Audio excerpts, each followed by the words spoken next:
Coffee. That's what kept Hayes' Diner alive at 2 in the morning. Not the food, though Anna's meatloaf had its loyal fans. Not the atmosphere, since the vinyl booths were cracking and the jukebox hadn't worked since I was 16. Just coffee, hot and strong, for truckers making the haul to Milwaukee and insomniacs who couldn't face their empty apartments. I'd been pouring that coffee for 5 years now, ever since Mom and Dad died in the accident that also took Sarah. Except Sarah didn't die in the accident. She disappeared 3 days later. They found her body 2 weeks after that, but I didn't think about Sarah during the graveyard shift. Couldn't afford to. Grief didn't pay rent on a struggling diner, and the bank didn't care that my 29-year-old hands were the only thing standing between this place and foreclosure. The bell above the door chimed. I glanced up from wiping down the counter, cloth still in hand. 4 men walked in. 3 of them looked like they'd stepped out of a cologne advertisement, all sharp suits and sharper eyes. The 4th, the one in front, made the others look like background props. He was tall, maybe 6'3", with black hair swept back in a way that suggested either a very good barber or a complete lack of concern for current trends. His suit probably cost more than my monthly revenue. But it was his eyes that made me pause mid-wipe. Dark brown, nearly black, and so intense I felt them assess the entire diner in the span of a heartbeat. Giovanni Ricchetti. I didn't know his name yet, but I knew the type. Money, power, danger. Sit anywhere, I called out, forcing professional cheer into my voice. Menus are on the tables. He chose a booth in the back corner. Of course he did. View of both entrances, wall at his back. The 3 men arranged themselves strategically, 2 in the booth across from him, 1 at the counter with a clear sightline to the door. I'd seen this dance before. Not often, but enough to recognize it. Anna emerged from the kitchen, took 1 look at our new customers, and immediately busied herself with the coffee machine in the back. 60 years in Chicago taught you when to be invisible. I grabbed my order pad and approached their table. The man in the expensive suit was reading our laminated menu, like it contained classified information. His fingers drummed once against the table. Long fingers, clean nails. A ring on his right hand caught the overhead light. My heart stopped. The world narrowed to that single piece of jewelry. Gold, antique, with an intricate seal carved into deep red stone. Garnets surrounded by what looked like Latin script worn smooth by time. I'd seen that ring before. Held it in my hands. Watched it catch the light exactly like this on someone else's finger. Ma'am? I blinked. One of the men at the counter was staring at me. Coffee. I managed, voice rough. I'll get coffee. I retreated to the counter, my hands shaking as I grabbed the pot. This wasn't possible. That ring was unique. Sarah had shown it to me the last night I saw her alive, eyes bright with excitement she wouldn't explain. She'd worn it on her right hand, middle finger, exactly where this stranger wore his. When they found Sarah's body, the ring was gone. Police said robbery, probably. I'd never seen it again. Until tonight. I returned to their booth, pot in hand, and poured 4 cups without spilling despite the tremor in my fingers. Up close, the ring was even more distinctive. The seal showed what looked like a lion rampant, surrounded by words I couldn't make out. My sister had a ring like that, I heard myself say. The effect was immediate. His hand froze halfway to the coffee cup. Those dark eyes snapped to my face with an intensity that made my breath catch. What? His voice was deep, controlled, with the barest hint of an accent I couldn't place. That ring. I pointed with the coffee pot, unable to stop myself. My sister wore one exactly like it, 5 years ago. How? The single word carried weight. Not a question. A demand. I swallowed hard. I don't know. But she did. I saw it. She wore it the last night I saw her alive. The 3 other men had gone completely still. The one at the counter had shifted position slightly. My survival instincts belatedly kicked in, screaming that I'd said something very wrong to very dangerous people. But the man with the ring just stared at me. Something flickered across his face. Shock, maybe. Or recognition. What was your sister's name? He asked quietly. Sarah. Sarah Hayes. He closed his eyes briefly. When he opened them again, something fundamental had changed in his expression. "Sit down," he said. "I'm working." "Sit down." I sat. Anna was going to kill me for abandoning the counter, but my legs had stopped taking commands from my brain. He removed the ring from his finger and placed it on the table between us. Under the diner's harsh lights, I could see the craftsmanship even more clearly. This wasn't costume jewelry.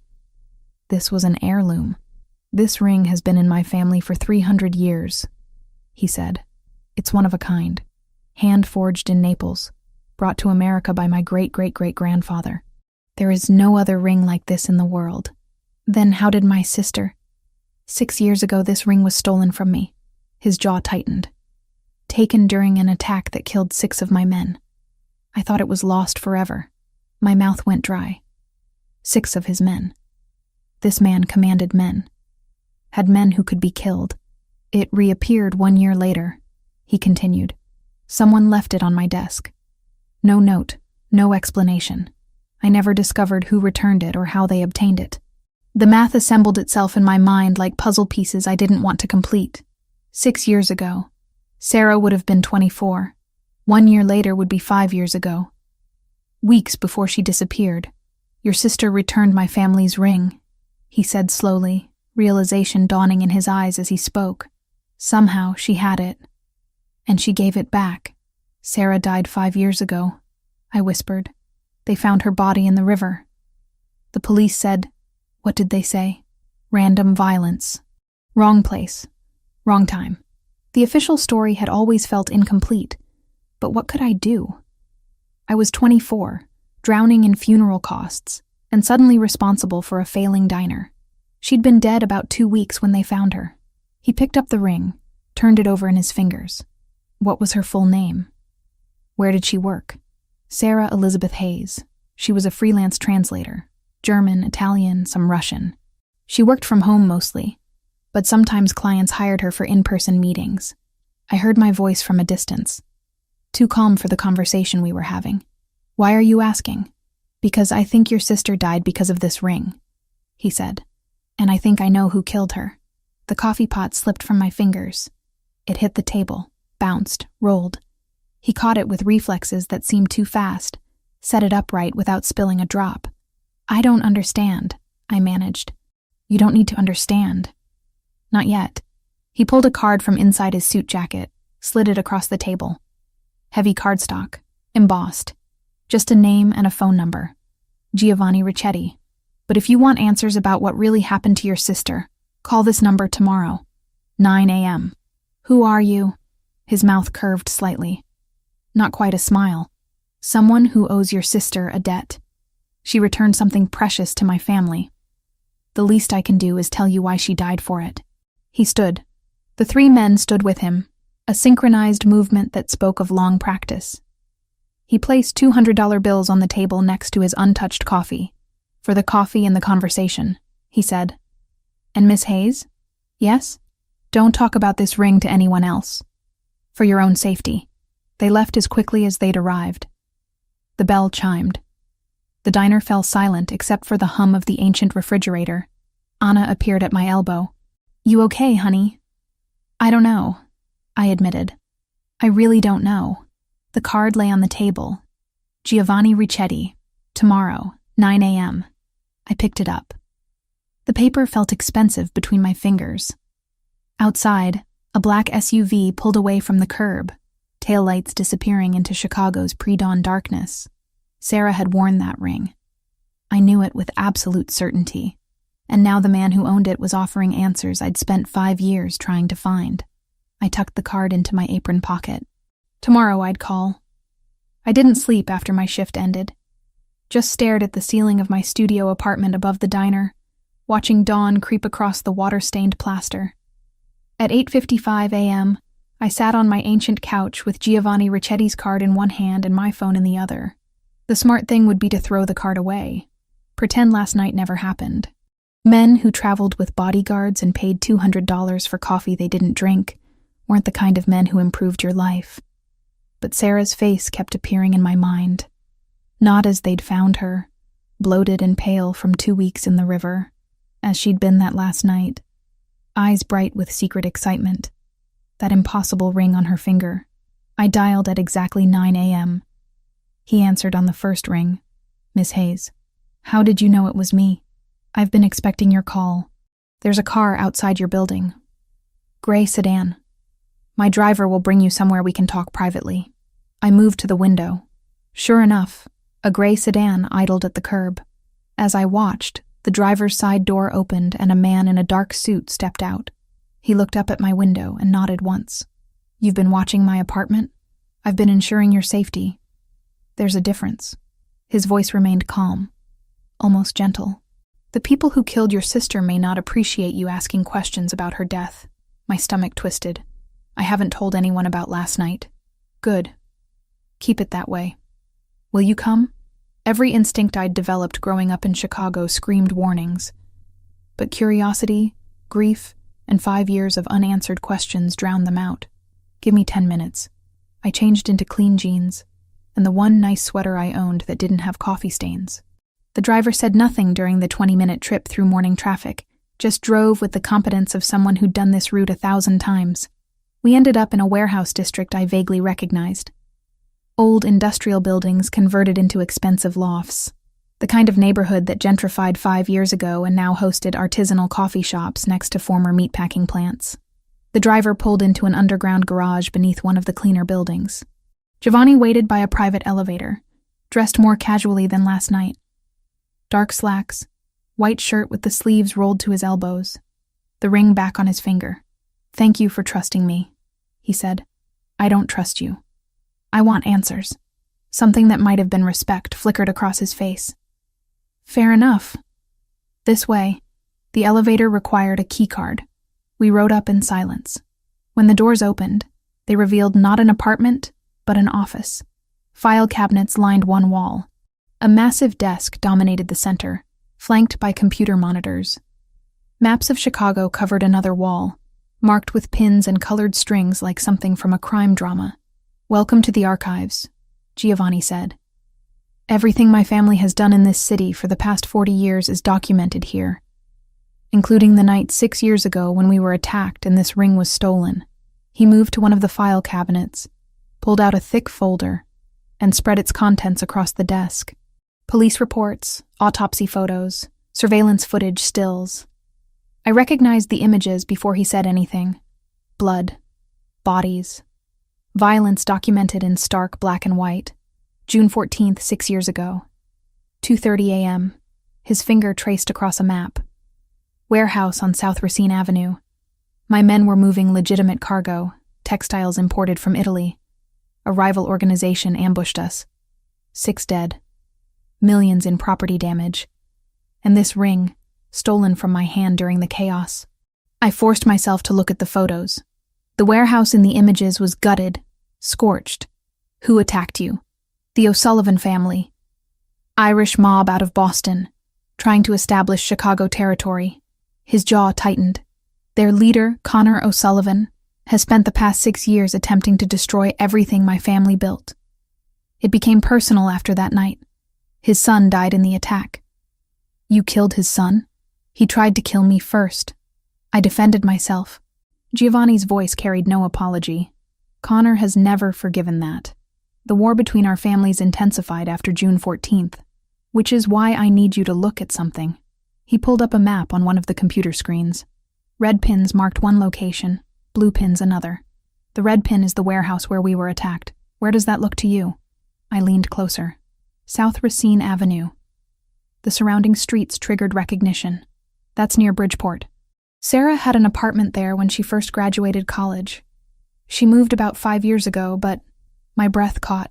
She worked from a shared office space 2 blocks from that warehouse. I know. He pulled up another file. Bank statements with Sarah's name on them. Your sister occasionally translated documents for various businesses, including some that contracted with my family's import operations. She likely never knew who the actual clients were. We use layers of legitimate companies. You investigated my sister? I investigated everyone who might have had access to that warehouse the night of the attack. Your sister's name came up because she'd worked in the area. He paused. But she wasn't there that night. I verified her alibi years ago. She was at a translation conference downtown, surrounded by witnesses. Then how? Security footage from 3 days after the attack. He clicked a key. Grainy black and white video filled the screen. A figure in a dark coat and hood approached the burned-out warehouse in daylight. The police had cleared the scene, but I kept private surveillance active. Watch. The figure circled the building once, hesitant, then darted inside through a gap in the damaged wall. Emerged 12 minutes later, hands shoved deep in pockets. Walked quickly away. That's Sarah. I didn't need to see her face. I knew the way she moved, how she ducked her head when nervous. What was she doing there? I believe she went to see what happened. Possibly heard about it through her work connections. And while searching the ruins, she found my ring. He paused the video on a frame where Sarah glanced back at the warehouse. Even in the grainy footage, I could see fear on her face. She took it, maybe planning to turn it in to police, maybe just because it was valuable. But she kept it for months. Why? That's what I want to know. He pulled out another document. A bank statement showing a deposit to Sarah's account. $5,000, dated 4.5 years ago, 1 month before she died. This deposit has no clear source. Around the same time, my ring reappeared on my desk with no explanation. I think Sarah returned it anonymously and someone paid her for something. Information, maybe. The pieces were assembling into a picture I didn't like. You think Sarah got involved in something connected to your business? I think she found that ring and realized what it meant. That she'd stumbled into something dangerous. His voice softened slightly. Your sister wasn't a criminal, Miss Hayes. But she was curious and brave. Possibly too brave. Someone noticed her. The O'Sullivans? That's my theory. But I need to verify it. He closed the files. Which means investigating your sister's death more thoroughly than I did 6 years ago. The police report listed her death as random violence. Body found in the Chicago River near Goose Island. Cause of death drowning. Evidence of assault. Case went cold within 3 months. I read the report 100 times. My throat felt tight. They said she'd been in the water about 2 weeks. That she probably died the same night she disappeared. Police reports can be falsified, especially when influential people want certain questions to go unanswered. He met my eyes directly. I have contacts who can access the real autopsy report. The one that didn't get sanitized for public consumption. But if I start digging, people will notice, including whoever killed Sarah. You're saying looking into this puts me in danger. I'm saying it puts both of us in danger. But I owe your sister a debt. She returned something precious to my family when she could have sold it or thrown it in the river. That means something. He picked up the ring, turned it slowly. I want to know why she died. I want the people responsible to answer for it. But I need to know you're willing to accept the risks.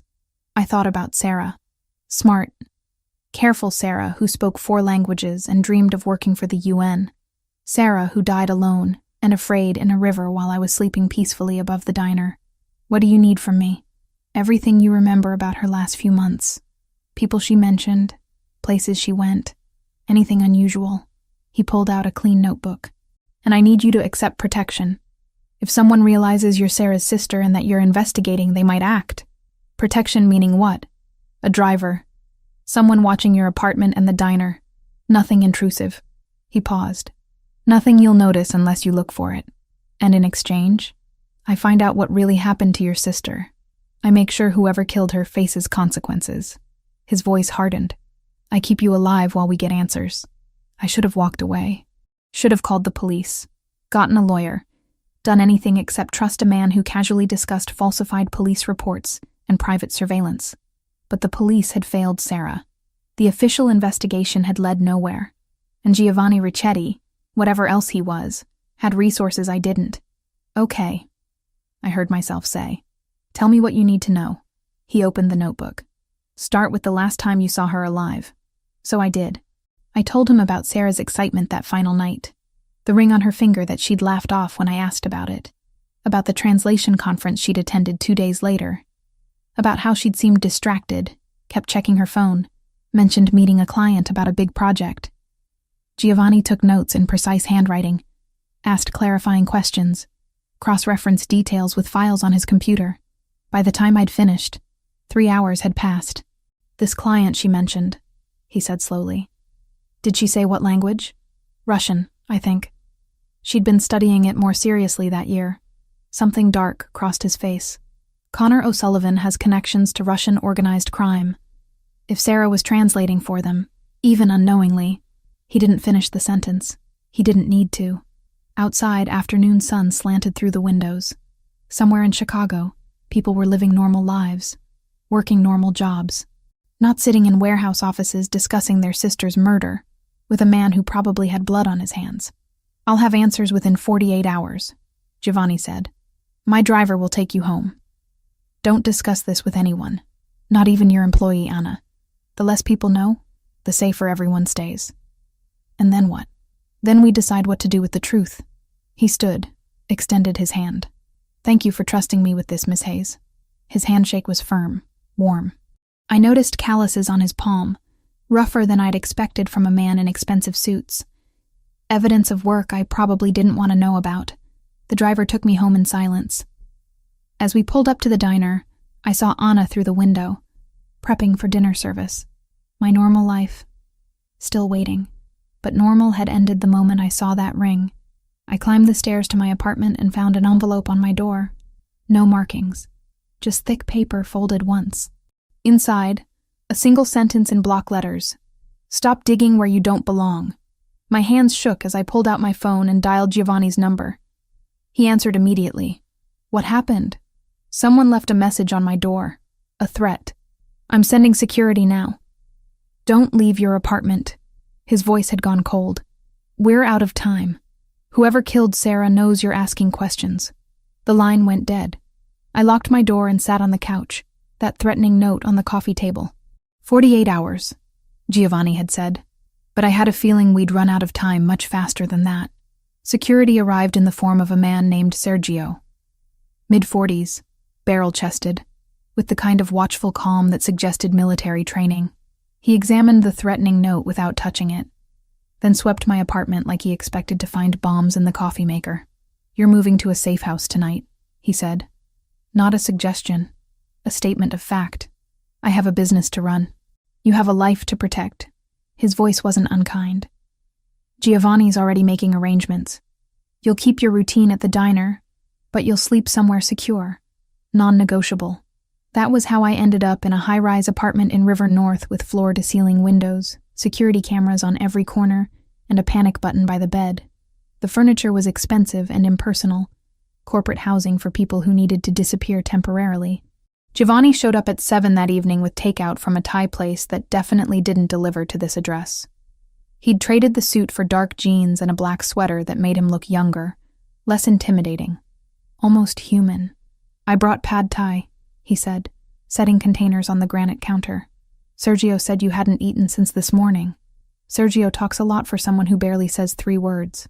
He takes his job seriously. You should be grateful. Giovanni pulled out plates from cabinets he somehow knew the location of. "This building is owned by one of my legitimate companies. Only 4 people know you're here. You're safe. Until I'm not." I opened a container. The smell made my stomach growl, betraying how scared I actually was. That note means someone's been watching me. How long have they known about Sarah and the ring? I don't know yet, but I have information. He pulled out his phone, swiped to a photograph. "The police report on your sister's death was sanitized, as I suspected. But I accessed the original autopsy through a contact at the medical examiner's office. Sarah didn't drown Natalie. She was dead before she entered the water." Hearing my first name from him felt strange. Intimate. I focused on the food instead of the sudden tightness in my chest. How? Blunt force trauma to the head, then a single gunshot to the heart. He paused. "The method is specific. It's a signature used by O'Sullivan enforcers. A calling card for people who betray them. Sarah never betrayed anyone. She possessed information about their operations, even if she didn't realize it. That made her a liability." He set the phone down carefully. "The police covered it up because Connor O'Sullivan owns half the cops in 3 precincts. An unsolved drowning raises fewer questions than an execution-style murder tied to organized crime." I set down my fork. "So Sarah translated something for them, found out what it meant, and they killed her for it. That's my theory. The $5,000 deposit in her account was probably payment for a translation job that went wrong. She saw too much, understood too much. His jaw tightened. Connor doesn't leave loose ends. Why return your ring then? If she was so scared, why risk contacting anyone connected to this world? Because your sister was smart. She knew the ring marked her as someone who'd been at my warehouse after the attack. If O'Sullivan found out she had it, they'd assume she was working for me. Returning it anonymously was self-preservation. He leaned back against the counter. But it wasn't enough. They found her anyway. I pushed the food away. Appetite gone. You said Connor's son died in that warehouse attack 6 years ago. That he's been waging war against you ever since. His son, Patrick, was 23. Ambitious. Reckless. He organized the attack without Connor's direct approval. Trying to prove himself. Giovanni's voice carried old bitterness. Patrick drew on me first. I had 3 seconds to decide if I wanted to live or die. I chose to live. And Connor blames you. Connor blames everyone except his son. For 6 years, he's attacked my businesses, my people, my family. He's a man consumed by grief and rage, which makes him extremely dangerous. He met my eyes. If he discovers you're Sarah's sister and that you're investigating her death with my help, he'll kill you to hurt me, just like he killed her. The apartment's heating system hummed softly. Outside, Chicago glittered with evening lights. People living normal lives, going to normal dinners, watching normal television. I should be terrified, I said slowly. I should run, but all I feel is angry. Anger is useful if you channel it correctly. How do you channel it? You've been fighting this war for 6 years. Something vulnerable flickered across his face. Not well. Not until recently. He moved to the window, hands in his pockets. Connor killed my older brother 4 years ago. Antonio. He was 38. Had a wife and 2 daughters. Connor's men planted a bomb in his car because Antonio refused to back down from expanding our territory in Cicero. I'm sorry. Sorry doesn't bring him back. Sorry doesn't protect his daughters from growing up without a father. His reflection in the window looked haunted. I became the head of my family that day. 32 years old. Suddenly responsible for hundreds of people. Dozens of businesses. A war I didn't start but couldn't end. Every decision I've made since then has been about keeping my people alive and making sure Antonio's death meant something. I understood suddenly why he'd agreed to investigate Sarah's death. It wasn't just about the ring or some abstract concept of debt. It was about all the people Connor O'Sullivan had destroyed in his single-minded quest for revenge. Where do we go from here? I asked. I keep digging into Sarah's last few weeks. The translations she did, the clients she met, everything that might connect her to O'Sullivan operations. He turned from the window. You stay here or at the diner, always with security. No deviations, no risks. Connor will make a move soon. The threatening note proves he knows you're involved. We need to be ready. And then? Then we decide if we're going to the authorities or handling this ourselves. His expression hardened. I prefer the latter, but I'm trying to be better than my instincts, for what it's worth. We ate in silence after that. The food was good despite everything.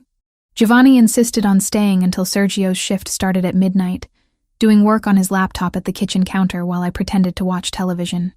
The domesticity of it felt surreal. A mob boss doing spreadsheets while I flipped through channels showing sitcoms and reality competitions. At 11:45, he closed his laptop. I need to tell you something. My stomach tightened. What? I'm not a good man, Natalie. I've done things that would horrify you. Hurt people, ordered violence, operated outside every law you believe protects civilization. He stood, gathering his things. But I honor my debts. Your sister returned something precious to me when she didn't have to. That makes her death my responsibility to avenge. I don't want revenge. I want justice. Sometimes they're the same thing. He paused at the door.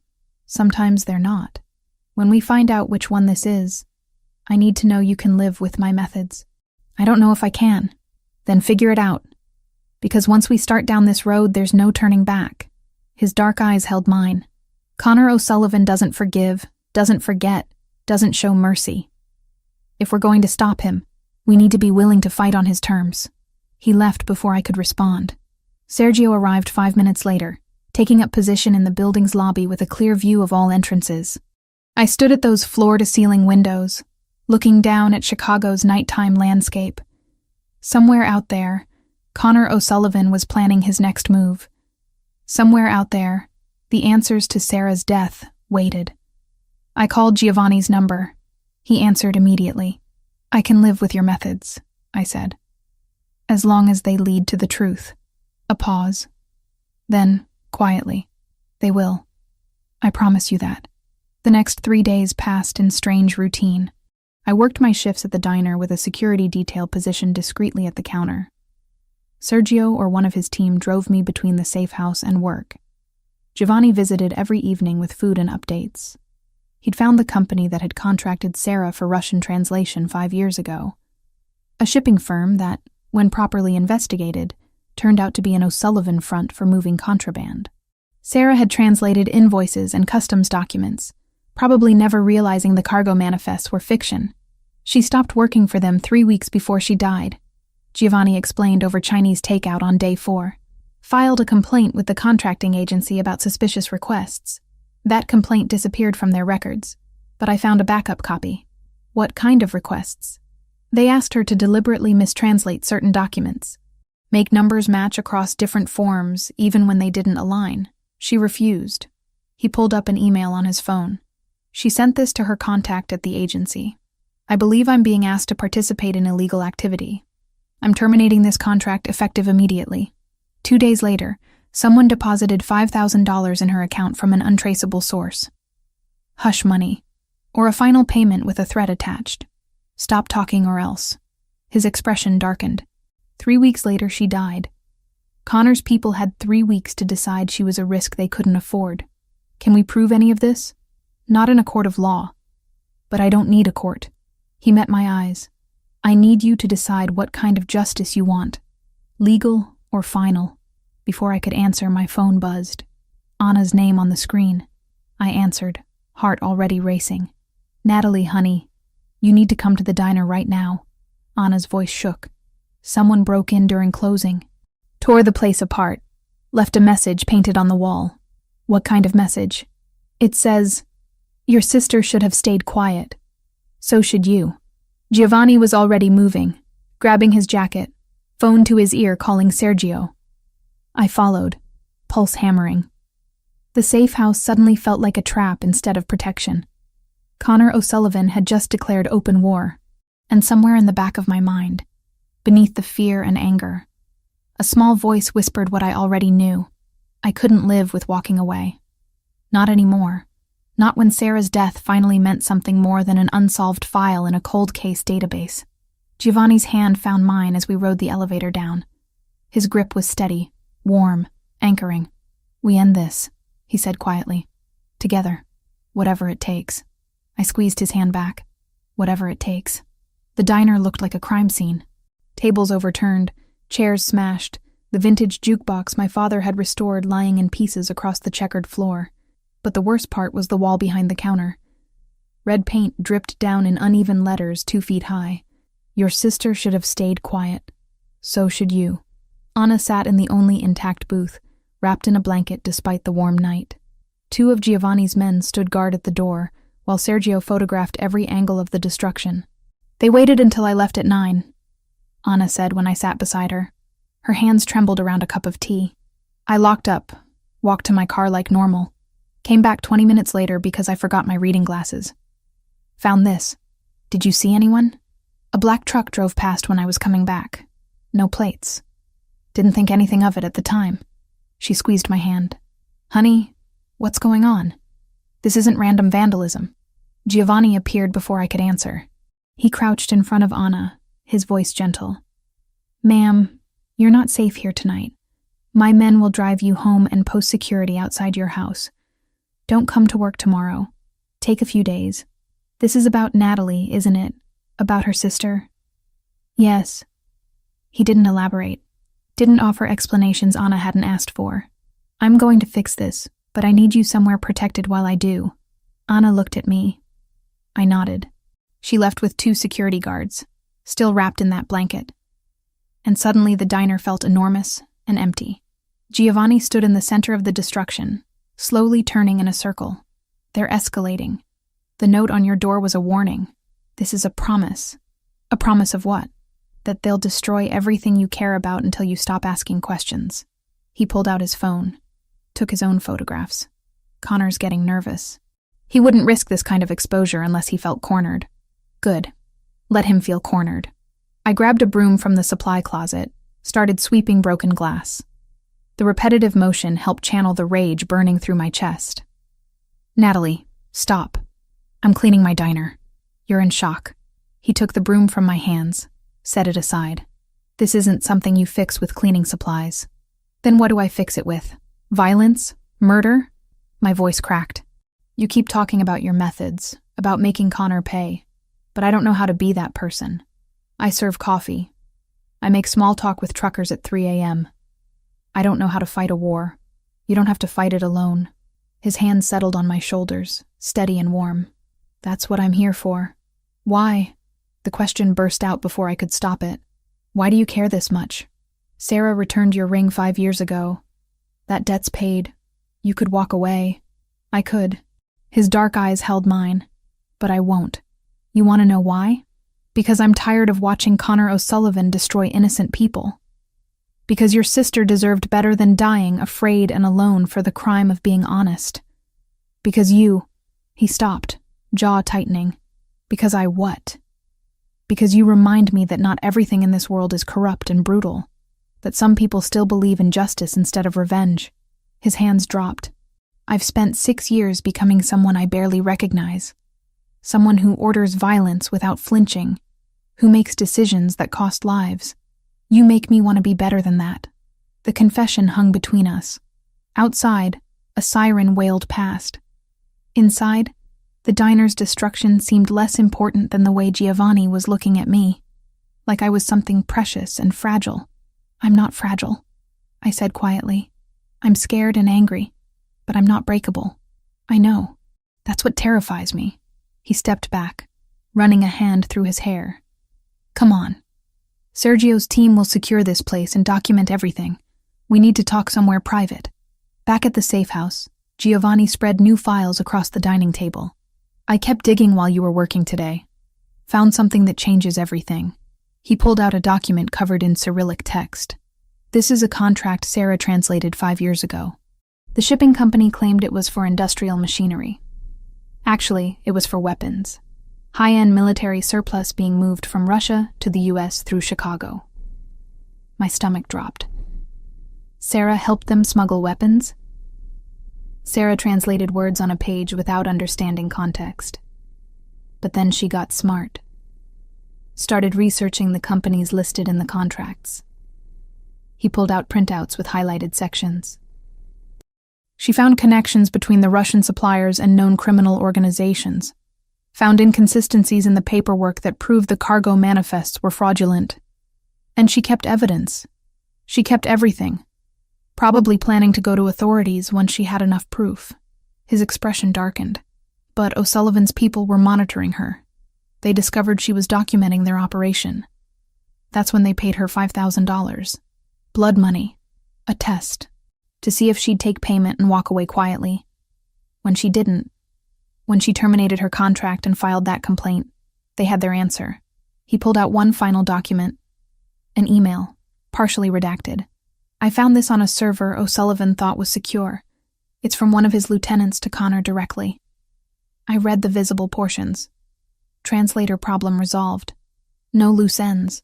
Message sent to others who might consider similar actions. They murdered her as an example, I whispered. Yes. And they covered it up with help from corrupted officials who owed Connor favors. Giovanni's voice had gone cold. Your sister died because she tried to do the right thing. Because she believed in law and justice and wouldn't compromise those values even when threatened. I sank into a chair. Sarah's face swam in my memory. Younger sister by 12 minutes. But always the brave one. The one who stood up to bullies, who called out injustice, who believed the system would protect people who told the truth. The system had failed her. Spectacularly. I want to go to the FBI, I said. We have evidence. We have Connor's own communications. Let them handle it. The FBI investigation would take months, maybe years, and Connor has enough money to buy the best defense lawyers in the country. He might walk. Giovanni leaned against the table. Is that justice? Him living in a mansion under house arrest while your sister is dead? It's better than nothing. Is it? He pulled out his phone, showed me a photo. Young woman, maybe 20, with Giovanni's dark eyes and sharp cheekbones. This is Camilla, my sister. She's 24, studying medicine at Northwestern. Wants to be a trauma surgeon. Why are you showing me this? Because Connor knows about her. Has known for years. He's waiting for the right moment to hurt me by hurting her. His hand tightened on the phone. If we go public with this evidence, Connor will know he's cornered. Cornered animals lash out. Camilla would become a target. As would you, Anna. Everyone connected to this. So what's the alternative? We just kill him. We make him vulnerable. Expose his operations enough that his own people turn on him. Crime families run on loyalty and profit. If you remove both, the organization collapses from within. Giovanni set the phone down carefully. I'm not talking about murder. I'm talking about strategic dismantling. That's just revenge with better PR. Maybe. But it keeps innocent people alive while putting Connor somewhere he can't hurt anyone else. He moved to stand in front of me. I'm trying to find a middle ground between the man I was and the man I want to be. Help me figure out where that ground is. I looked up at him. This man who'd walked into my diner a week ago and turned my entire world inside out. Who'd shown me the truth about Sarah's death and offered resources I'd never have accessing alone. Who looked at me like I was something worth protecting, worth changing for. We build a case, I said slowly. We gather every piece of evidence, document everything, make it impossible to deny or cover up. Then we give it to someone who can't be bought. A journalist with a national platform. Someone who'll make so much noise that even corrupt officials can't ignore it. Something like hope flickered across Giovanni's face. You have someone in mind? Maybe. I dated a guy in college who went into investigative journalism. Works for the Tribune now, covers organized crime. He owes me a favor. I pulled out my phone. His name is Marcus. If I give him this story with documentation, he'll run it. And once it's public, Connor loses the protection that comes from operating in shadows. Marcus, Giovanni's expression shifted. You dated him? 3 years, undergrad, ended amicably. We still get coffee occasionally. I raised an eyebrow. Is that a problem? No, of course not. But his jaw had tightened slightly. As long as he's trustworthy, he is, probably the most ethical person I know. I started composing a message. I'll reach out, set up a meeting. You bring the evidence. We make Connor O'Sullivan's life very public and very difficult. Giovanni was quiet for a moment. Then, you're brilliant, you know that? I'm practical. There's a difference. But warmth spread through my chest at the compliment. How long will it take to compile everything? 2 days, maybe 3. I need to verify sources, clean up anything that might compromise my family's legitimate businesses. He sat across from me. This might not stop Connor completely. He's survived exposure before, but it'll hurt him. Limit his power, maybe push his organization into turning on him to save themselves. I met his eyes, and it'll give Sarah's death meaning beyond being a footnote in a closed case file. Yes, he reached across the table, took my hand.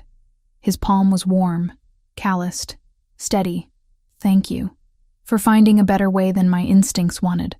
We sat like that for a while, hands linked across the table. The evidence of Sarah's murder spread between us. Outside, Chicago hummed with late-night life. Inside, something fundamental had shifted between Giovanni and me. When he finally stood to leave, he hesitated at the door. Natalie? Yes? After this is over, after Connor's dealt with and you're safe. He paused. Would you have dinner with me? Somewhere normal, not takeout in a safe house. Despite everything, I smiled. Are you asking me on a date? I'm asking if you'd want to spend time with me when your life isn't in danger, and I'm not investigating your sister's murder. His expression was almost shy. I'd understand if the answer is no. Ask me again when this is over, I said softly. When we both know who we are outside of crisis mode. He nodded, something like relief crossing his face. I'll hold you to that. After he left, I stood at the window looking out over the city. Somewhere out there, Connor O'Sullivan thought he'd broken me with his threats and violence. Thought I'd run scared like he probably expected Sarah to do 5 years ago. He was wrong about Sarah. And he was wrong about me. I pulled out my phone and sent the message to Marcus. Need to talk. Have a story that'll make your career. Can you meet tomorrow? His response came within minutes. Always. Your place or mine? Neither, I typed back. I'll send you an address. Whatever came next, Sarah would finally have justice, and Connor O'Sullivan would learn that some people don't scare quietly. Marcus arrived at the archive office with a leather messenger bag and the same wire-rimmed glasses he'd worn in college. He hugged me briefly, then looked around the space with undisguised curiosity. When you said you had a story, I didn't expect corporate espionage headquarters. He noticed Giovanni standing by the desk. And you are? Giovanni Ricchetti. No handshake offered. Natalie's told you why you're here? Just that it involves her sister's murder and organized crime. Marcus pulled out a notebook, ever the journalist. I'm listening. We spent 3 hours walking him through everything. The ring, the warehouse attack, Sarah's translation work for O'Sullivan Fronts, the falsified police reports. Giovanni provided documentation for each claim, redacting anything that might implicate his own family in unrelated matters. Marcus took notes in shorthand, asked pointed questions, occasionally stopped us to verify timeline details. By the end, his expression had shifted from professional interest to barely contained excitement. This is Pulitzer-level work, he said quietly.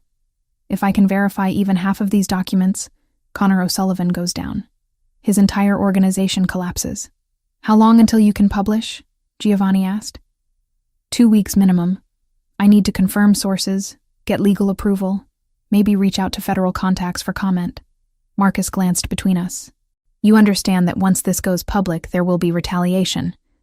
O'Sullivan won't go quietly. We're counting on it, Giovanni said. Once he's exposed, his own people will turn on him to save themselves. Rats leaving a sinking ship. Marcus packed his notes carefully.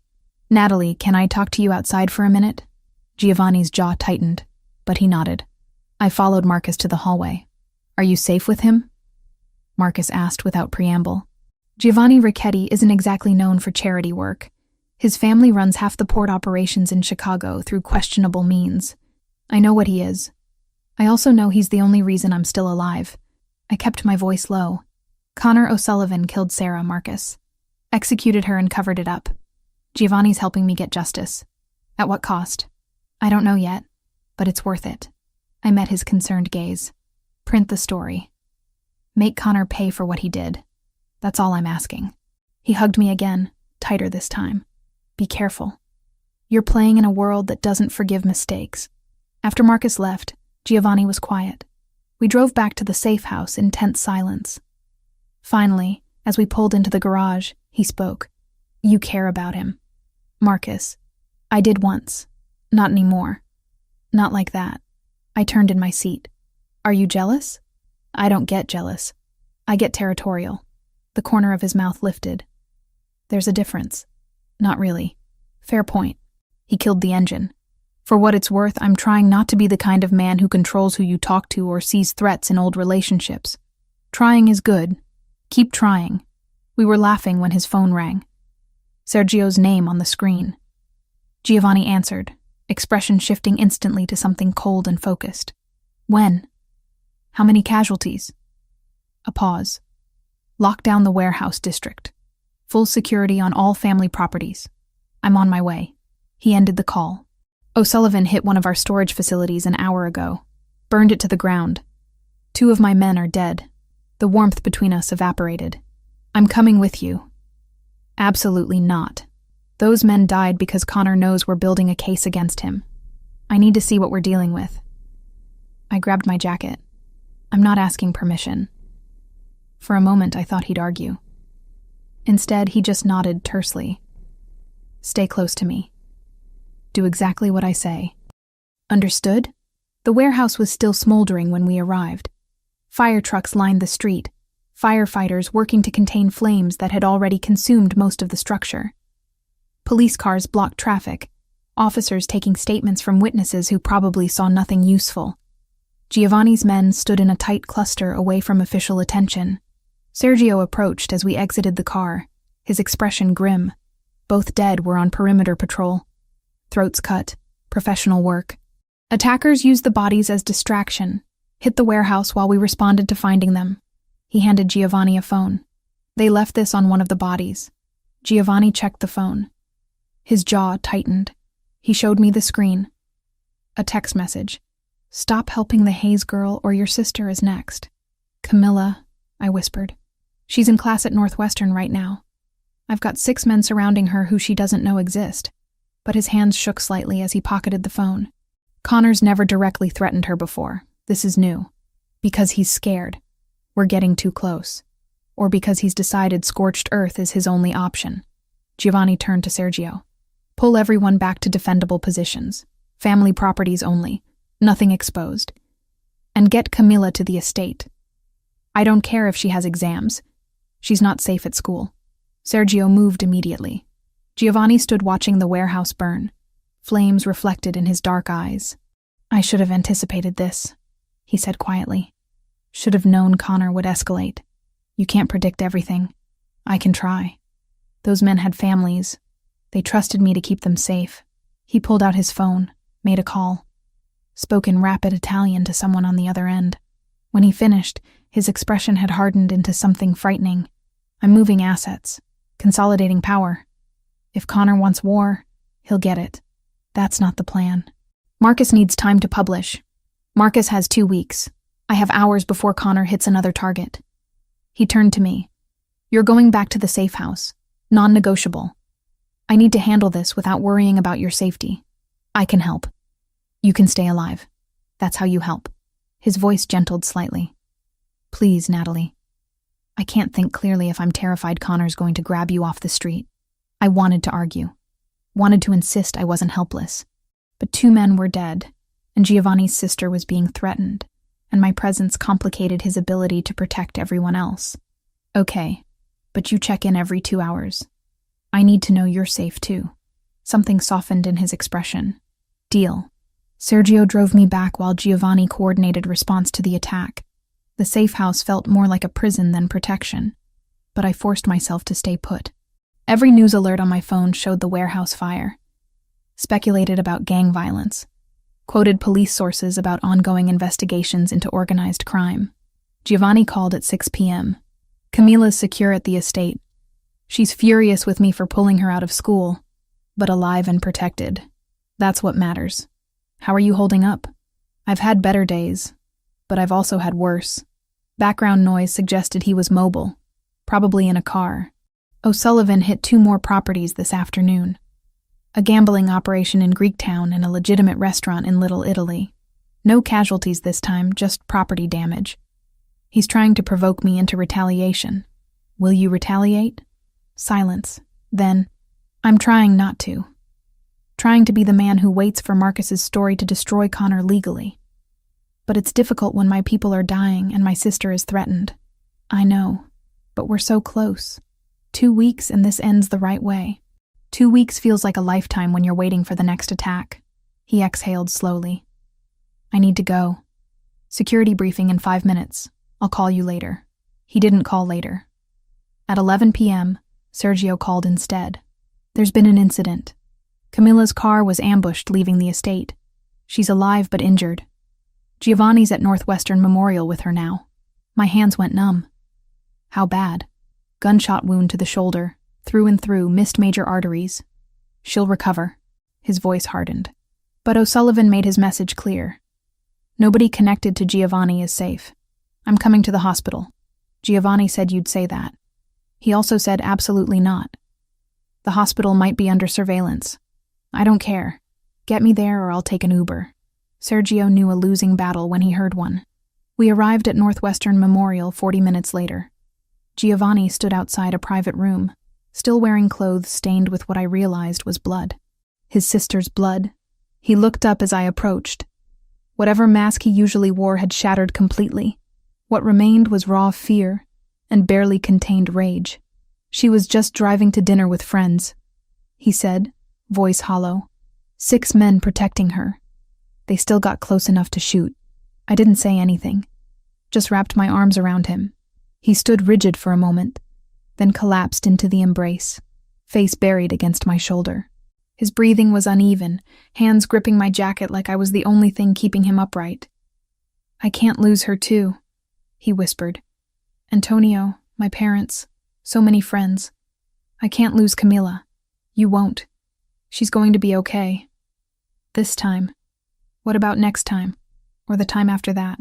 He pulled back, eyes red. "Connor won't stop until everyone I love is dead or I am. That's who he is. Then we stop him first, whatever it takes." I thought I knew what that meant. Thought I could wait for legal justice. His expression shifted to something cold and decided. I was wrong. Some people don't deserve mercy or time. They deserve... Giovanni. I gripped his face in both hands, forced him to look at me. "Don't let him turn you into something you'll regret. Connor wants you to lose control, to give him justification for more violence. Don't give him that. My sister is in a hospital bed with a bullet wound. I know, and we will make him pay. But not by becoming him." I held his gaze. 2 weeks. Let Marcus publish. Let the world see who Connor O'Sullivan really is. Then, if he's still a threat, we deal with him your way. He closed his eyes, jaw working. When he opened them again, some of the coldness had receded. 2 weeks. But if he comes after you or Camilla again before then, all bets are off. Agreed. A doctor emerged from Camilla's room. Young woman, South Asian, with the calm confidence of someone used to delivering difficult news. "Mr. Ricchetti? Your sister is asking for you. She's stable and awake." Giovanni straightened, wiping his eyes quickly. "Can Natalie come too? Family only usually, but given the circumstances..." The doctor glanced at the security stationed everywhere. "I'll allow it." Camilla looked younger than 24 in the hospital bed, connected to monitors and IVs. Her right shoulder was heavily bandaged, but her eyes were alert and furious. "If you say I told you so, I'm checking myself out of this hospital," she told Giovanni immediately. "I would never." He kissed her forehead gently. "How's the pain?" "Manageable with drugs. Unmanageable with the knowledge that I'm missing my anatomy practical tomorrow." She noticed me. "You must be Natalie. Giovanni talks about you constantly." "Camilla, it's true and you know it. Natalie this, Natalie that." She smiled despite the circumstances. "I'm glad he has someone making him occasionally act like a human being instead of a walking anxiety disorder." Giovanni looked mortified. I laughed, surprising myself. "I like her already." "Of course you do. You both gang up on me." But relief had replaced the fear in Giovanni's expression. "Get some rest. We'll talk about school later." "We'll talk about me going back to school immediately," Camilla corrected. "I'm not hiding from Connor O'Sullivan. He doesn't get to control my life." "Your life I can rebuild. I can't rebuild you. Gio." She used what was clearly a childhood nickname. "I'm not made of glass. And I'm definitely not backing down from some vendetta-obsessed lunatic who thinks shooting people solves problems." Her expression hardened. "Destroy him. Whatever you need to do. You have my blessing." Giovanni squeezed her uninjured hand. "Working on it." We left her to sleep. Outside, dawn was breaking over Chicago. Giovanni and I stood in the hospital parking garage, exhausted and running on pure adrenaline. 12 days, he said quietly. Then Marcus publishes, and Connor's world ends. 12 days, I agreed. We can survive 12 days. His phone buzzed. He checked it, expression darkening. Connor just issued a statement through his lawyer. Claims Giovanni Ricchetti has been harassing his legitimate businesses, and that any property damage is justified self-defense. He's getting ahead of the story. He's declaring open war. Giovanni pocketed the phone. 12 days. But I'm done playing defense. Time to remind Connor O'Sullivan why people fear the Ricchetti name. The look in his eyes made me shiver. Not from fear of him, but from recognition of what was coming. The gloves were off. The rules had changed. And Connor O'Sullivan had just made the biggest mistake of his life by going after Giovanni's sister. I spent 3 days at the safe house watching Giovanni transform into someone I barely recognized. He left before dawn and returned after midnight.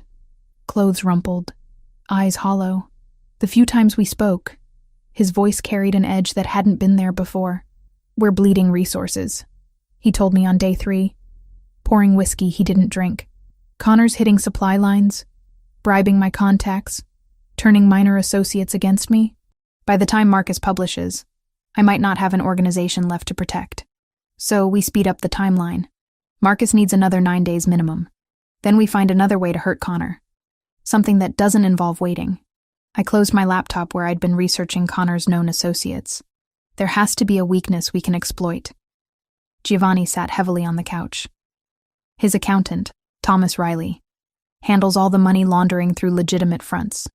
If we could flip him, then we'd have direct testimony plus financial records. I pulled up a file. I've been looking into Riley.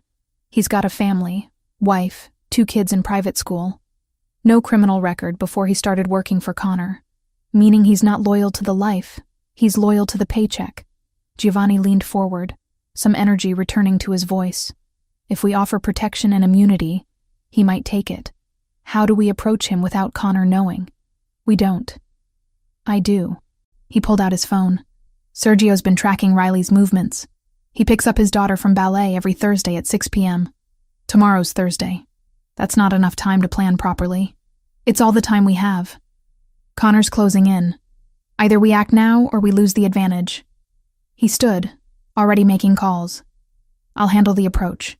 You stay here where it's safe." "No." He paused mid-dial. "What?" "No, I'm coming with you." I stood to face him. Riley's not going to trust a mob boss showing up at his daughter's ballet class, but a woman?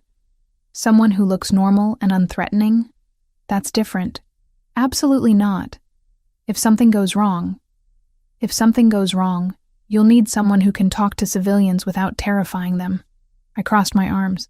I've spent 5 years serving coffee to every kind of person in Chicago. I know how to read people, how to make them comfortable. You need me for this. His jaw tightened. For a moment, I thought he'd refuse outright. Then he exhaled slowly. "You stay in the car unless I signal otherwise. You don't approach unless I clear it. And if shooting starts, you run. Understood?" "Understood." Thursday afternoon found us parked outside a dance studio in Oak Park. Affluent neighborhood, tree-lined streets, the kind of place where soccer moms and organized crime accountants coexisted without overlap. Thomas Riley arrived at 5:55 p.m. in a sensible Volvo. Mid-40s, thinning hair, wire-rimmed glasses. He looked like a CPA, which technically he was. Just one who specialized in making blood money look legitimate. He goes in, waits in the lobby, brings his daughter out at 6:30. Sergio said from the driver's seat. "Security's light. Connor doesn't consider him a target, because Connor thinks Riley's too scared to flip." Giovanni watched the studio entrance. "Let's test that theory." At 6:15, Giovanni nodded to me. We exited the car and walked into the studio's lobby like normal parents. Other families milled around, chatting about recitals and carpools. Riley sat alone in the corner, scrolling his phone. Giovanni approached while I hung back slightly, trying to look casual. Riley glanced up, did a double take, and went pale. "Mr. Ricchetti." His voice barely carried. "I don't know what you think." "Relax, Thomas. I'm not here to threaten you." Giovanni sat in the adjacent chair, posture deliberately unthreatening. "I'm here to offer you a way out. I don't know what you're talking about. You've been laundering money for Connor O'Sullivan for 6 years. You know exactly what I'm talking about." Giovanni kept his voice low. "You also know that Connor's organization is collapsing. Federal investigation, media exposure, internal fractures. When it falls, everyone goes down with it, including you." Riley's hands trembled slightly. "I can't help you. Connor would kill my family. Connor's going to be in federal custody within 2 weeks. But I can protect your family now." Giovanni pulled out a card. "That's the direct line to an FBI agent who specializes in organized crime. She's expecting your call. Full immunity in exchange for testimony and financial records." "You're insane. Connor has people everywhere. Had people everywhere. Most of them are currently reconsidering their loyalty." Giovanni leaned closer. "Your daughter's name is Emma. She's 8. Takes ballet on Thursdays, soccer on Saturdays. Your wife Eva teaches 3rd grade at Oak Park Elementary. Your son Michael is 6. Obsessed with dinosaurs. Riley went white. Are you threatening them? I'm demonstrating that I know how to find them if I wanted to. So does Connor. Giovanni's voice hardened. The difference is, I'm offering protection before the walls close in. Connor will throw you to the feds to save himself the moment things get ugly. You know I'm right. Before Riley could respond, a young girl in a pink leotard emerged from the studio. Daddy! Riley stood automatically, forcing a smile. Hey, sweetheart. Good class? This was my cue. I approached with practiced warmth. Your daughter is adorable. How long has she been dancing? Riley blinked at me, confused by the shift. 2 years? My sister used to dance. I kept my voice gentle, conversational. She loved it, said it made her feel free. I paused, let the past tense register. She died 5 years ago. A man named Connor O'Sullivan had her killed because she knew too much about his business operations. Riley's expression shifted to horrified understanding. Her name was Sarah Hayes. She was a translator, worked for Connor without realizing what she was really translating. I held his gaze. When she figured it out and tried to walk away, Connor murdered her. Made it look like random violence. I didn't know. I know you didn't. But you know now. I pulled out a second card. This one with my number. Giovanni's offering you immunity and protection. I'm offering you the chance to make sure men like Connor don't kill anyone else's sister. Your choice, Mr. Riley. But choose fast. We left him standing there, his daughter chattering about arabesques, the cards in his shaking hands. Back in the car, Giovanni was quiet. Finally, that was effective. That was honest. I buckled my seatbelt. Will he call? If he's smart, yes. If he's loyal to Connor, he'll warn him we approached. Sergio pulled into traffic. Either way, we'll know within hours. We knew within minutes. Sergio's phone rang. He listened. Then, Riley just called the FBI agent. He's turning state's evidence. Wants protection for his family immediately. Giovanni's expression transformed. How fast can we extract them? Agents are en route now. They'll be in protective custody within the hour. Sergio glanced in the rearview mirror. This changes everything. With Riley's testimony and records, we don't need to wait for Marcus's story. We can move now. No. Giovanni pulled out his own phone. We let Marcus publish as planned. Maximum exposure. But we use Riley's information to coordinate federal raids on Connor's operations simultaneously. Hit him legally and publicly at the same moment. He started making calls, coordinating with contacts I didn't ask about. By the time we reached the safe house, a plan was forming. Marcus would publish in 8 days. The day before publication, federal agents would raid every O'Sullivan property Riley's records identified. Freeze accounts, seize assets, arrest key personnel. When the story broke, Connor would already be cornered. He'll retaliate before then, I said as Giovanni outlined the timeline. Once he realizes Riley's gone, he'll know something's wrong. Let him. We're ready for war now. Giovanni pulled up a tactical map on his laptop. All family assets secured, personnel in defendable positions. If Connor wants to hit us, he'll lose more than he gains. The next 3 days were tense waiting. Riley provided hundreds of pages of financial documents from a FBI safe house. Marcus coordinated with federal prosecutors to align his publication with the raids. Giovanni fortified his territory like a general preparing for siege. On day 6, Connor made his move. 3 O'Sullivan vehicles tried to ambush a Richetti supply convoy on the highway. Giovanni's men were ready. The ensuing firefight blocked traffic for 2 hours and left 4 O'Sullivan soldiers dead. No Richetti casualties. He's desperate, Giovanni said, watching news footage of police processing the scene. Throwing bodies at a problem that can't be solved with violence. Will this speed up the federal response? Already has. They're moving raids up to tomorrow. His phone buzzed. Marcus is publishing day after tomorrow instead of waiting the full 8 days. We're out of time to be cautious. I felt it then. The reality of how close we were to ending this. Tomorrow, federal agents would dismantle Connor's empire. The day after, the world would know what he'd done to Sarah and countless others. And somewhere in Chicago, Connor O'Sullivan was realizing his kingdom was crumbling. Giovanni pulled me close suddenly. After tomorrow, when the dust settles, I need to know if you can still look at me." "What do you mean?" "I mean that by this time tomorrow, I'll have helped destroy a man, coordinated with federal agents to dismantle an organization that, while criminal, employed hundreds of people who'll now face prosecution. I'll have done it without remorse." His dark eyes searched mine. "I need to know if the person I'm becoming is someone you can accept." I thought about Sarah, about Camilla in a hospital bed, about Thomas Riley's daughter who'd almost lost her father to Connor's empire of fear. "You're not becoming someone new. You're becoming someone better than you were." I touched his face gently. "The old Giovanni would have just killed Connor and everyone connected to him. This Giovanni found a way to get justice while protecting innocent people. That's growth, even if my methods aren't exactly legal. Even then." I kissed him, brief and gentle. "Nobody's perfect, but you're trying. That counts for something." His phone rang. Sergio's name. Giovanni answered, listened, and his expression went cold. Connor just issued a direct challenge. "Wants to meet tomorrow night, neutral ground, to settle this like men."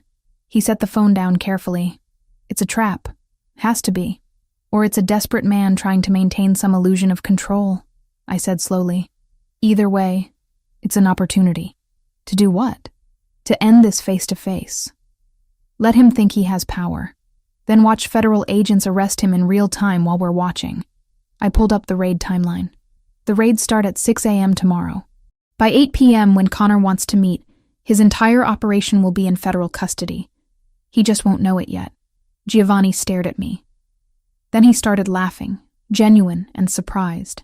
"You want me to show up to his trap after his empire is already gone. Let him think he has leverage he doesn't have, and then watch his face when he realizes he's lost everything."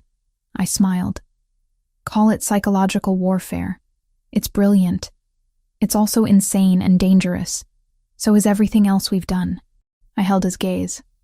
"But this way, we get to see Connor's face when his world ends. For Sarah. For Camilla. For everyone he's hurt." Giovanni pulled me into a fierce kiss. When he pulled back, his eyes were bright. "All right. We do this your way. But Natalie?" "Yes?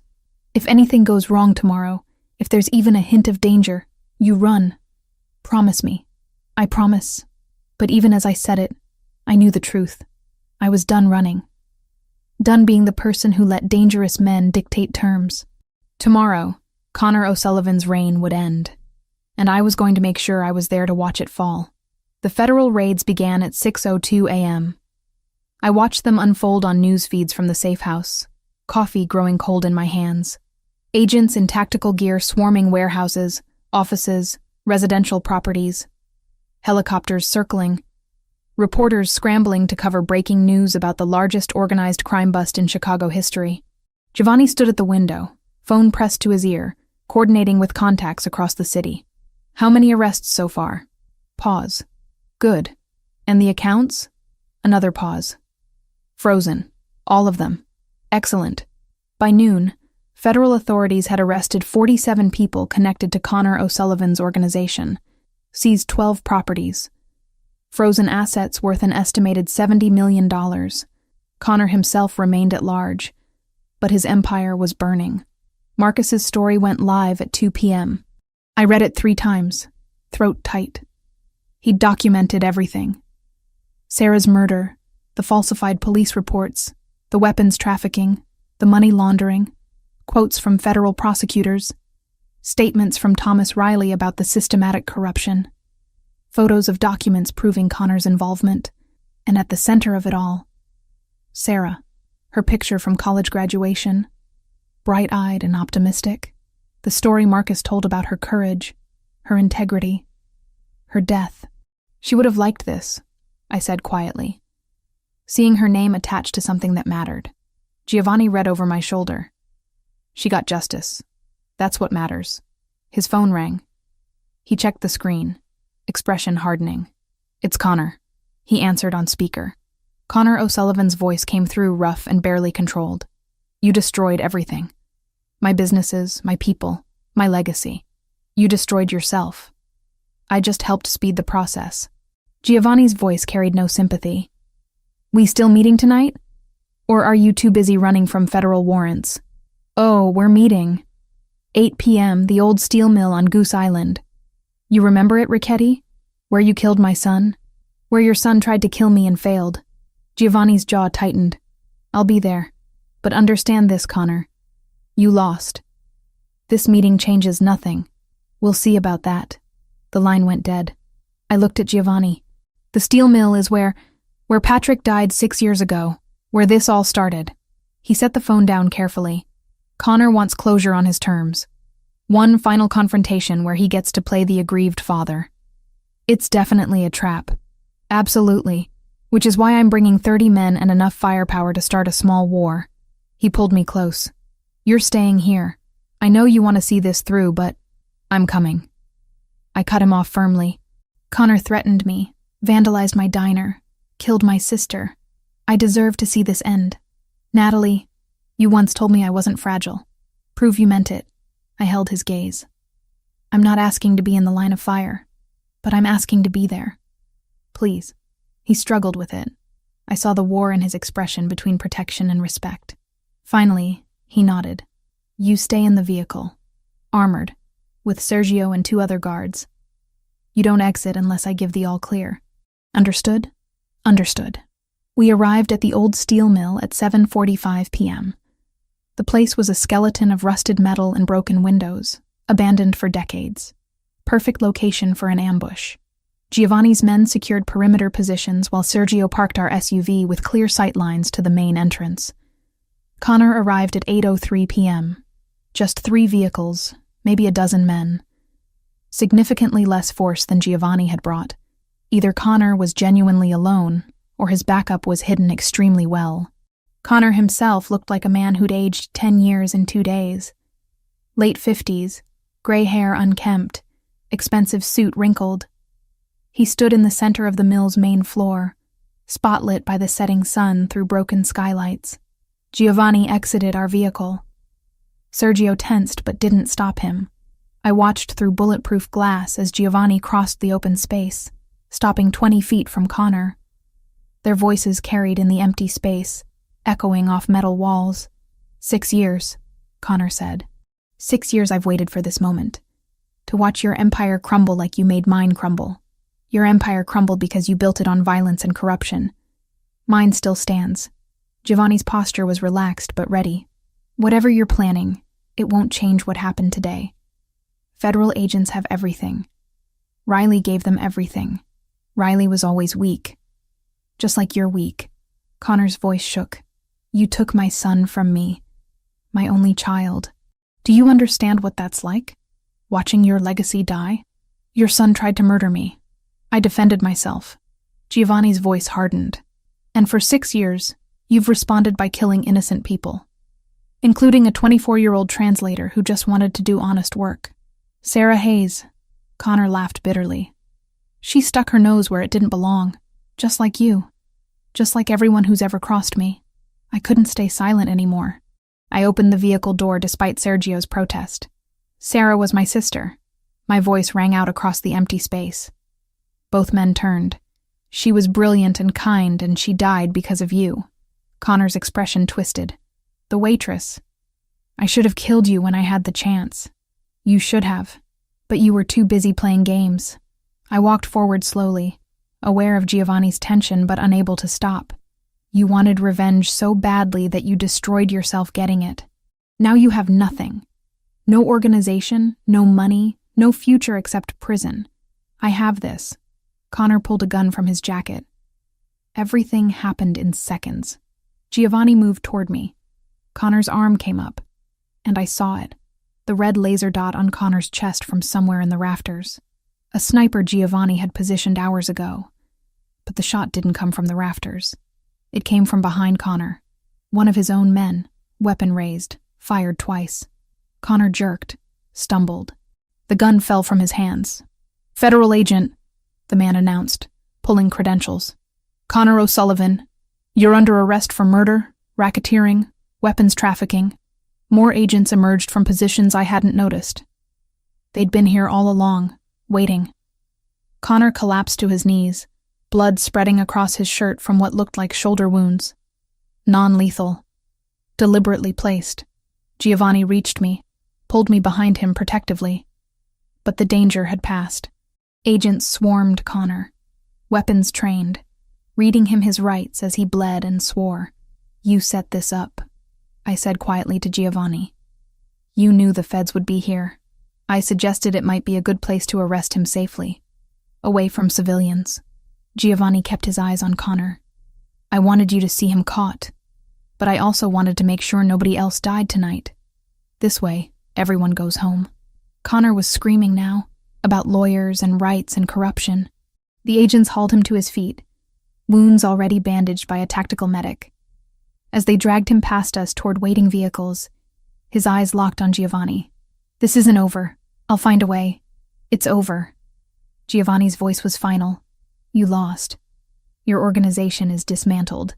Your assets are seized. Your people turned on you to save themselves. You'll spend the rest of your life in a federal prison wondering where it all went wrong." He paused. "The answer, by the way, is that night 6 years ago when you raised your son to think violence solved problems. He learned from the best, and it got him killed. That's on you, Connor. Not me." Connor tried to lunge forward. The agents restrained him easily, dragging him away, still screaming threats. We watched until the vehicles disappeared, leaving only the shell of the old steel mill and the setting sun. "It's done," Giovanni said quietly. "Really done. Yes."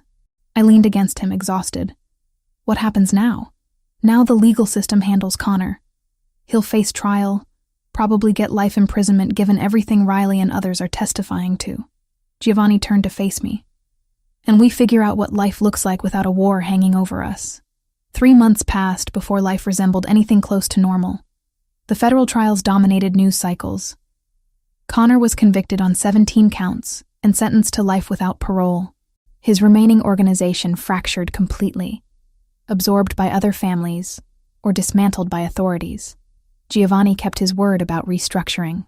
He promoted new leadership for the family's remaining questionable operations, while investing heavily in legitimate businesses. Still a Ricchetti, still powerful, but less exposed, more strategic.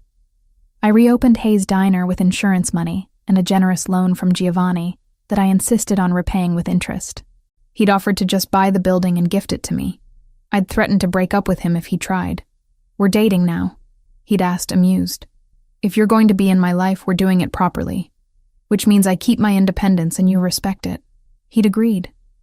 Had been agreeing to everything I asked for 3 months. It should have felt like victory. Instead, it felt like building something real. Anna returned to work once the danger passed, though she kept a baseball bat behind the counter now. "Just in case," she'd said with a wink. Camilla recovered fully and went back to school. She visited the diner occasionally, always ordering pie and telling embarrassing stories about Giovanni's childhood. I liked her immensely. On a Tuesday afternoon in early spring, I locked the diner door after lunch rush to find a small box on the counter. Inside, Giovanni's family ring, the one that started everything. A note accompanied it. "This belongs with Sarah now. Will you come with me to finally let it go?" I called him. "Where are you?" "Downstairs, if you're willing." He was leaning against his car, hands in pockets, looking uncertain in a way I'd never seen him. I held up the box. "You're sure?" "I'm sure. Sarah earned it. And maybe if we leave it with her, we can both move forward." We drove to the cemetery where Sarah was buried. I'd paid for a better headstone with my share of reward money from the federal case. Sarah Elizabeth Hayes, beloved sister. She stood for truth. Giovanni knelt, placed the ring on the grave. "I'm sorry we never met properly. Sorry my world touched yours and destroyed it. But your sister made me want to be better. Thank you for that." I added flowers I'd brought, wild roses, Sarah's favorite. "You'd like him, I think. Eventually, after you finished yelling at him for getting you killed." Giovanni smiled slightly. Would she have yelled? Absolutely. Sarah never met an authority figure she didn't question. I touched the headstone gently. But she also believed in second chances, in people changing. You would have annoyed each other and then become friends. We stood in silence for a while. Finally, Giovanni took my hand. "I need to ask you something." "Okay. Move in with me." Not the safe house. My actual home. The one I haven't shown you yet because I was terrified you'd hate it and hate me by extension. The words came quickly, nervous. I know it's fast. I know we agreed to take things slow. But I wake up every morning wanting to see you and go to sleep every night wishing you were there. I'm tired of slow. I want to build a life with you. My heart hammered. What kind of life? Whatever kind you want. I'll commute to the diner every morning for coffee if that's what it takes. I'll learn to make small talk with truckers. I'll become the most boring, legitimate businessman Chicago's ever seen. He squeezed my hand. I just want to do it with you. I thought about Sarah. About the life she'd wanted. Full of adventure and purpose and love. About how she'd died pursuing truth and justice. About how she'd want me to be happy. Show me this house first, I said. And we negotiate terms. I'm not giving up my independence or the diner. Wouldn't dream of asking you to. And you keep transforming those questionable operations into legitimate ones. Already in progress. And you introduce me to your entire family as your girlfriend. Not just some woman you're protecting. He pulled me close, eyes bright. I'll take out a billboard if you want. Giovanni Ricchetti is hopelessly in love with Natalie Hayes and she tolerates him for reasons he doesn't understand. I don't tolerate you. I paused, took a breath. I love you. Even though you're complicated and dangerous and you paid $200 for coffee you didn't drink. I love you too. Even though you're stubborn and reckless and you threatened to break up with me over a business loan. We kissed there in the cemetery. Spring sun warming the air. Sarah's grave between us. When we pulled apart, I could have sworn I felt her approval. Sarah had always wanted me to take risks, to live fully, to love fearlessly. I was finally doing all three. Giovanni's house turned out to be a converted brownstone in Lincoln Park. Historic, beautiful, and surprisingly cozy, despite the security system that could probably withstand a military assault. I moved in 2 weeks later with Anna's blessing and Camilla's enthusiastic help. The diner thrived. Giovanni showed up most mornings for coffee, charming the regulars and occasionally washing dishes when we were short-staffed. It was domestic and strange and perfect. 3 months after moving in, I found a positive pregnancy test in my bathroom. Giovanni found me sitting on the bedroom floor, test in hand, tears streaming down my face. Natalie, what's wrong? He crouched beside me, saw the test, and went completely still. I'm pregnant. The words felt surreal. I'm pregnant, and I don't know if I'm terrified or excited or both. He pulled me into his arms and I realized he was shaking. I'm definitely both. Maybe more terrified than excited. Possibly panicking. He pulled back to look at me.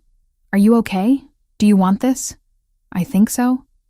I mean, yes. But Giovanni, we're bringing a child into your world. The world where people get shot and organizations war with each other. How do we make it safe? Safer than it was. His hands cupped my face gently. I've spent 3 months restructuring everything to minimize risk. We'll do more. Whatever it takes to give this child a life where danger isn't normal. You promise? I promise. On Sarah's memory. On everything I am. He kissed my forehead. We'll figure it out together. And somehow I believed him. Not because the world was safe, or because danger had disappeared, but because Giovanni was trying. Because we were building something better than what came before. Sarah would have approved of that too.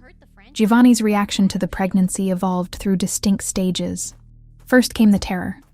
He'd wake at 3 a.m. reading parenting books, making lists of potential threats, researching the safest neighborhoods in Chicago. I'd find him calculating blast radiuses from the brownstone to various potential targets. You're spiraling, I told him at 4 a.m. one night, taking the notebook full of security protocols from his hands. Our daughter doesn't need a fortress. She needs a father who sleeps occasionally. Daughter? His voice cracked slightly. You think it's a girl? I know it's a girl. Mother's intuition. I pressed his hand to my barely there bump. And she needs you functional, not paranoid. The terror gradually transformed into something softer. He started attending every prenatal appointment, asking questions that made the obstetrician smile. He painted the nursery himself, refusing to let workers he didn't personally vet into our home. He talked to my stomach when he thought I was asleep. making promises about the life he'd give her. But the biggest change came 4 months into the pregnancy when I delivered my ultimatum. We were having dinner at the Brownstone, Sergio and Camilla joining us for pasta night that had become weekly tradition. Giovanni was explaining a new business venture, something about shipping logistics, when I set down my fork. I need you to step back from operations. Completely. The table went silent. Giovanni stared at me. What? The questionable parts of your business. The things that happen in shadows. I need you out of them before this baby is born. I kept my voice steady. I can't raise a child wondering if her father is going to come home. If federal agents will show up at her school because someone decided to flip on you. If rivals will target her to get to you. Natalie. I've already restructured. It's not enough. You're still connected. Still making decisions that could backfire. I met his eyes. I'm not asking you to walk away from being a Richetti. I'm asking you to transition fully into legitimate business and let someone else handle what's left of the illegal operations. Camilla spoke up quietly. She's right, Gio. You've been talking about getting out for years. You just needed a reason. My reason is sitting across from me carrying my child. Giovanni's jaw worked. But if I step back completely, I leave a power vacuum. Someone has to lead the family. Promote someone you trust. Someone younger who's not trying to build a different life. I reached across the table for his hand. Antonio would want this for you. He'd want you to have the choice he never got. Giovanni was quiet for a long moment. When he spoke, his voice was rough. I'll need 6 months to transition.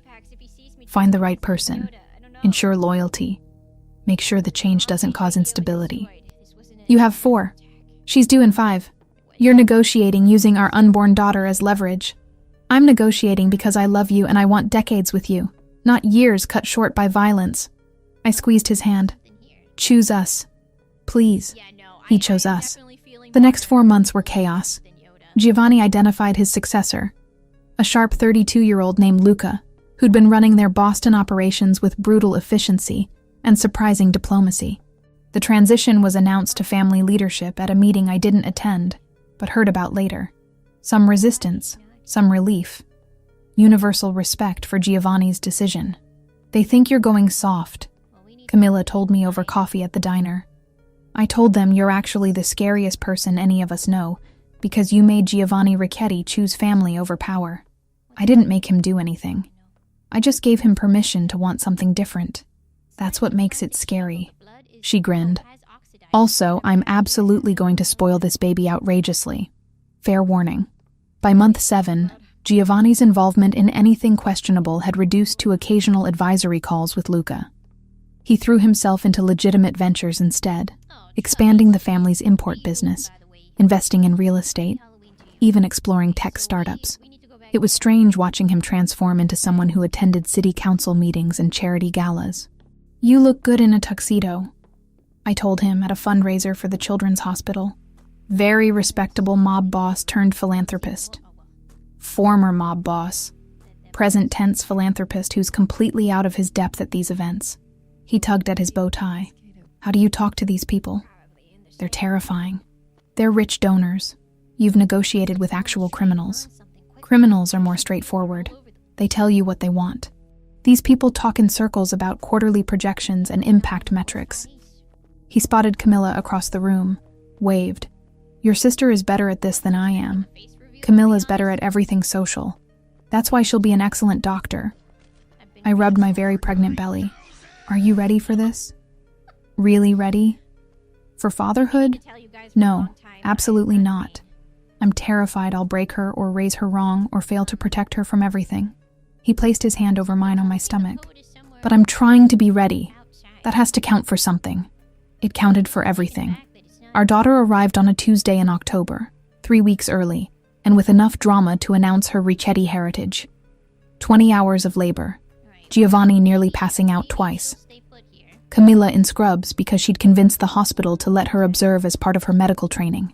Anna waiting in the lobby with half the diner's regular customers who'd somehow heard the news. When the nurse finally placed a screaming, red-faced baby in my arms, I understood immediately why people did irrational things for their children, why Giovanni had walked away from power, why Sarah had tried to fight corruption despite the danger. She's perfect, Giovanni whispered, fingers gentle on her tiny hand. What do we name her? We'd discussed this for months without reaching consensus.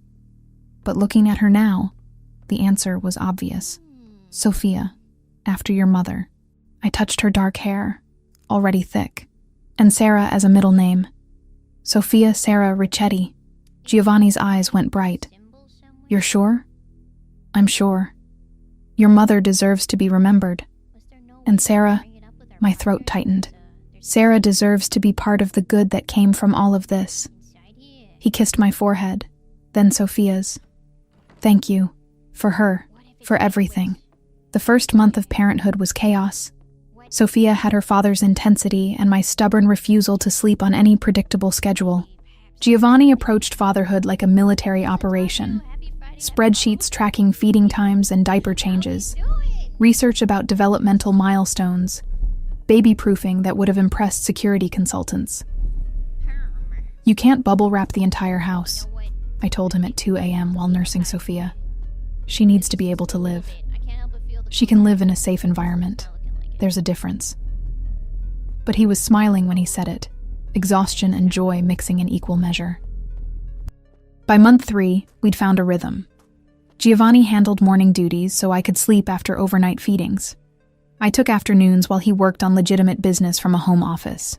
Camilla visited twice a week, teaching us things from her medical training. Anna insisted on babysitting every Sunday so we could have date nights. You two need adult time, Anna declared, already cooing at Sophia. Go, eat food that requires utensils. Have conversations about something other than diapers. Those date nights became sacred. Sometimes we went somewhere fancy, remembering who we'd been before parenthood consumed us. More often, we just walked along the lakefront, talking about everything and nothing. About Sarah and how she'd have loved being an aunt. About Giovanni's brother Antonio, and the nephew he'd never get to meet. About building lives that honored the people we'd lost. Do you miss it? I asked one evening, as we watched sunset over Lake Michigan. The power, the respect that came from fear, all of it? Giovanni considered carefully. Sometimes. Usually when Sophia cries for 2 hours straight and I can't fix it. Then I think about how being a mob boss didn't prepare me for fatherhood at all. He pulled me closer. But then she smiles at me or falls asleep on my chest, and I realize this is better. Harder, but better. No regrets? Only that I didn't find you sooner. That Sarah had to die for us to meet. His voice went quiet. I'd change that if I could. Take a different path that didn't cost her life. I know. But we can't change the past. We can only honor it. I leaned against him. Sarah would like knowing her death meant something. That Connor's in prison. That you chose a different life. She'd probably also yell at me for getting you involved in my world at all. Definitely. Then she'd demand to babysit Sophia every weekend. I smiled through sudden tears. I miss her. Every day. I know. He held me while I cried. Something I'd done periodically since Sophia's birth. Grief mixed with joy. Loss mixed with love. The complicated reality of building happiness from tragedy.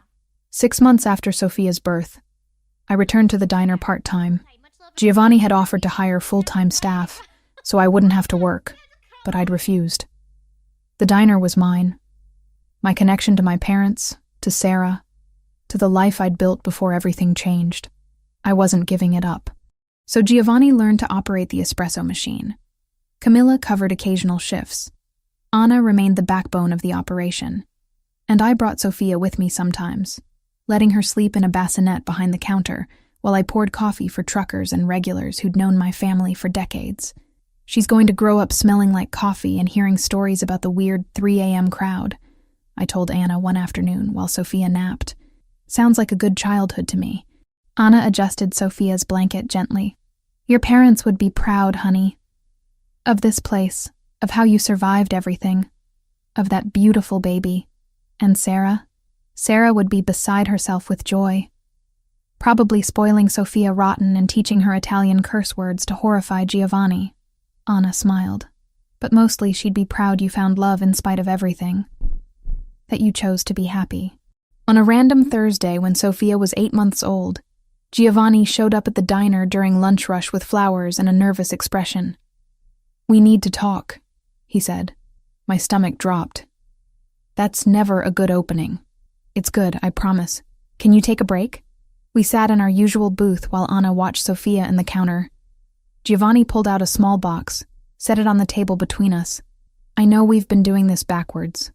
Living together, having a baby, building a life without doing the traditional steps." He opened the box. Inside, a simple diamond ring, elegant and understated. "But I want to do this part right.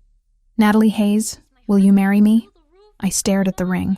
At Giovanni, this complicated man who'd walked into my diner 10 months ago and changed everything.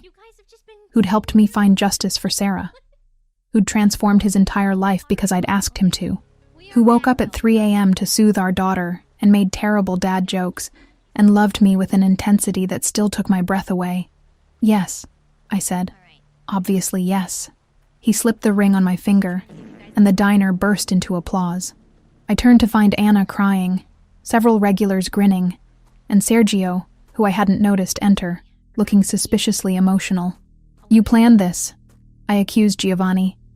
"I wanted witnesses, people who'd hold us to it." He kissed me gently.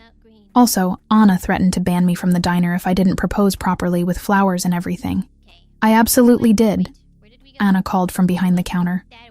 We married 2 months later in a small ceremony at the same cemetery where Sarah was buried.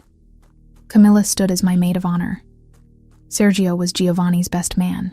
Sophia wore a tiny dress and slept through the entire thing. We kept it intimate, just family and close friends, exchanging vows with Sarah's headstone in view.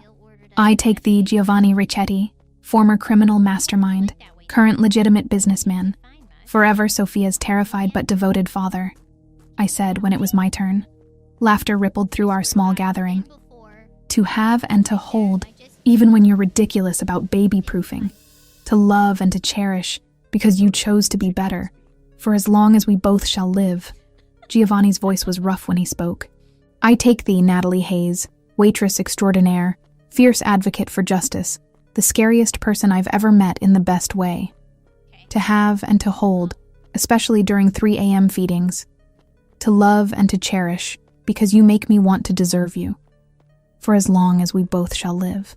We sealed it with a kiss, while Sophia woke up and immediately demanded attention. Perfect chaos. Perfect love. After the ceremony, I laid my bouquet on Sarah's grave. "You'd have liked him eventually," I told her silently. "Once you finished being furious. He makes me happy. I hope wherever you are, you're happy too. And thank you for the ring, for starting all of this." That evening, the diner hosted our reception. Anna had closed early and decorated with fairy lights and flowers. We danced between the tables. Sophia passed between aunts and uncles, regulars crashing the party with good wishes and terrible karaoke. Giovanni pulled me close during a slow song, Sophia asleep against his shoulder. This is not what I imagined my life looking like. Better or worse? Better. So much better it terrifies me. He kissed my forehead. "Thank you for taking a chance on a complicated man with a questionable past. Thank you for becoming someone worth taking a chance on." 6 months later, I found Giovanni at the diner on a quiet Tuesday afternoon. He sat in the booth where we'd first talked about the ring, Sophia in his lap, showing her pictures on his phone. "What are you two doing?" I asked, sliding in across from them. "Showing our daughter her Aunt Sarah, telling her the story about how her parents met because of a ring and justice and a very brave woman who tried to do the right thing." He looked up at me, eyes soft. "She should know where she comes from. All of it." Sophia grabbed for the phone, babbling in her own language. Giovanni let her, patient and gentle. This man who'd ordered violence without flinching now spent his afternoons teaching our daughter about family and heritage, and choosing to be better. "I love you," I said suddenly. Have I mentioned that recently? Not in the last hour. I was starting to worry. He grinned. "I love you too. Even though you make me work double shifts at the diner when we're short-staffed. Builds character. I have plenty of character. I'm a reformed mob boss turned respectable businessman and doting father. Keep telling yourself that. Former Don Ricchetti." He laughed. The the sound rich and free. Sophia laughed too, not understanding the joke but happy to participate. And I realized this was everything Sarah would have wanted for me. Love, laughter, safety, purpose, a life built from tragedy, but defined by hope. The diner bell chimed, new customers entering. Time to get back to work, to the life I'd built serving coffee and raising a daughter, and loving a complicated man who'd chosen change. But first, I leaned across the table and kissed my husband. Then I kissed our daughter's forehead. Family. Hard-won and precious and worth every struggle to get here. Sarah's ring remained in the family vault, a reminder of where we'd started. But this, Sophia's laughter, Giovanni's peace, our quiet life, was the legacy that mattered. The proof that sometimes justice looks like vengeance, sometimes like trials, but most often like choosing to build something good from the rubble of what was lost. And that was enough. More than enough. It was everything.